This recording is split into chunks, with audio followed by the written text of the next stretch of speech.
அல்லாஹ் அவரை தடை செய்தார்.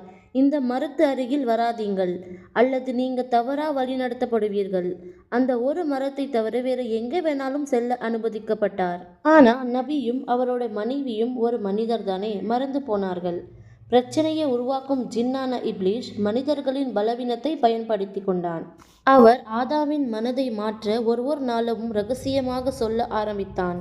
நான் உன்னை அழிவில்லாத மற்றும் நிலையான ராஜ்யத்தை தரக்கூடிய மரத்துக்கு வழிகாட்டுகிறேன். அவன் அவர்களை பாவத்தை செய்ய மேலும் மேலும் தூண்டிக் கொண்டே இருந்தான். அல்லாஹ் அவர்களை அந்த மரத்திற்கு அருகில் போக வேண்டாம் என்று கூறியதை அவரை மறந்தே போனார்கள். மேலும் இப்லீஸ் அவர்கள் பரம எதிரி என்பது கூட. அவர்கள் அல்லாவின் ஒரே ஒரு கோரிக்கைக்கு ஏன் கீழ்ப்படியவில்லை? முடிவாக ஒரு நாள் ஆதாம் மற்றும் ஹவ்வா அந்த மரத்தில் இருந்து ஒரு பழத்தை பறித்து சுவைத்தனர். அன்று சுற்றுச்சூழல் மாறியது. அவர்கள் அல்லாவின் கற்றலை அவமதித்ததால் சொர்க்கத்திலிருந்து